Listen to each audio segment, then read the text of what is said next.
Yeni bir tarif videosu ile daha hepinize tekrardan selamlar, sevgiler. Kanalıma hoş geldiniz.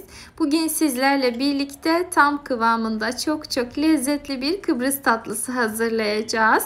Tarifimize başlamadan önce videomu hangi ülke veya şehirlerden izlediğinizi yoruma yazarsanız çok sevinirim. Şimdiden hepinize ayrı ayrılıkta teşekkür ediyor ve hemen işime başlıyorum.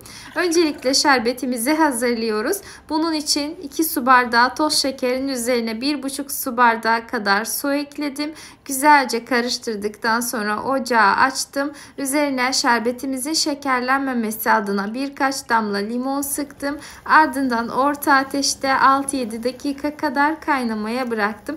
Çok fazla kaynatmanıza gerek yok. Birazcık kıvam alması yeterli. Yani şerbetli tatlılarda kullandığımız gibi olsun, yeterli olacaktır. Hemen ocaktan alalım, bir kenarda soğumaya bırakalım. Çok önceden hazırlarsanız da daha da pratik olur ama şu an havalar zaten soğuk. Balkona aldım, hızlıca soğudu açıkçası. Hemen geçtim artık hamurumuzu hazırlamaya. Bunun için farklı bir kase kirletmenize gerek yok. Uygun bir borcamı alın. İçerisine 3 yumurta kırdıktan sonra yarım çay bardağı toz şeker ekleyip güzelce çırpın. Ardından 1 çay bardağı sıvı yağ, birer paket kabartma tozu ve vanilin, 1 su bardağı Hindistan cevizi, 1 su bardağı galeta unu, 1 su bardağı da ceviz ekleyelim ve karıştırmaya başlayalım.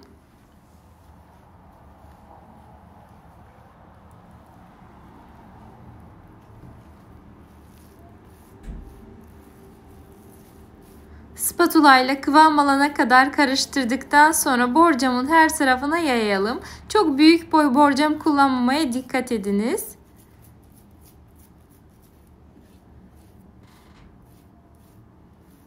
Üzerini de güzelce düzleştirdikten sonra artık fırına girmeye hazırdır.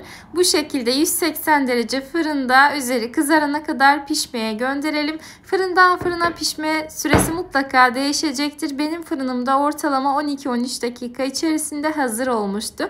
Fırından çıkardıktan sonra üzerine çatalla delikler açtım ki şerbetini güzel çeksin. Ardından soğuyan şerbetini yavaşça üzerine gezdiriyorum.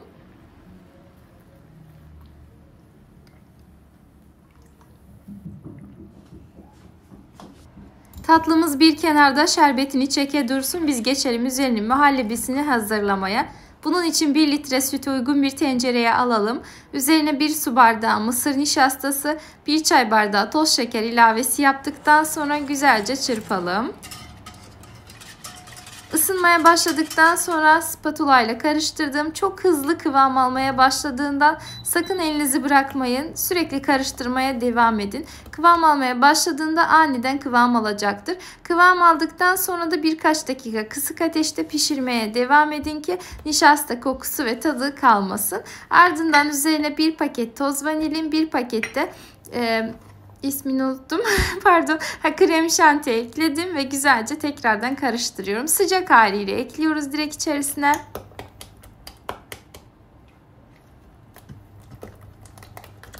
Pürüzsüz kıvam alana kadar güzelce çırpalım. Bu aşamada ocak kapalı halde. Yani muhallebimiz hazır olduktan sonra ocağı kapatıp diğer malzemelerimizi ekliyoruz. Böyle bir kıvam aldı. Şimdi hiç bekletmeden hemen tatlımızın üzerine gezdirelim. Tatlımızın soğumasına gerek yok. Zaten muhallebimiz de sıcak olduğu için hiç sorun olmaz.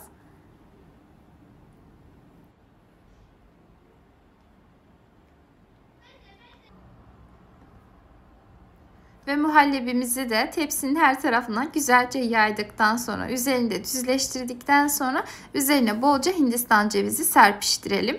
Ardından en az 2-3 saat boyunca buzdolabında dinlenmeye alalım. Öncelikle tatlının tabii önce oda ısısına gelmesi lazım. Daha sonra buzdolabına alın. Hatta bir gece dinlenirse çok daha güzel olur. Ancak benim pek zamanım olmadığı için çekim aşamasında aynı gün içerisinde yaptığımda sadece 2-3 saat kadar dinlendirdim. Yine de kıvamı ve lezzeti gayet güzeldi. Ardından buzdolabından çıkardım ve hemen servis aşamasına geçiyorum. Öncelikle bıçak yardımıyla dilimledim. Ardından üzerini süsledim. Sizler dilediğiniz gibi süsleyebilirsiniz. Bu arada unutmadan söylemek istiyorum. Ben genellikle ne zaman bu tatlıyı hazırlarsam orijinal tarife pek uyamıyorum. Çünkü bana göre gereğinden çok fazla şekerli bir tatlı. Hem kekinde hem şerbetinde hem de üzerindeki muhallebisinde şeker olduğu için baygınlık geçirtecek derecede şeker olduğunu düşünüyorum. Eminim sizler de benim gibisinizdir. O yüzden ben genellikle malzemelerdeki şeker miktarını azaltarak ekliyorum ve bu şekilde çok daha dengeli ve lezzetli olduğunu düşünüyorum. Tarifime birebir uyarsanız tam kıvamında çok lezzetli bir tatlı hazırlamış olursunuz. Hemen sunum aşamasına geçtim. Gördüğünüz gibi birazcık fazla dinlenmedi evet, ama tam kalıbında çıktı. Çok güzel bir tatlı oldu. Eğer beğendiyseniz emeğime saygı olarak beğenmeyi, yorum yazmayı, kaydetmeyi, sevdiklerinizle paylaşmayı unutmayın. Yeni videolu tariflerimde tekrardan sizlerle görüşmek ümidiyle. Kendinize çok iyi bakın. Allah'a emanet olun efendim.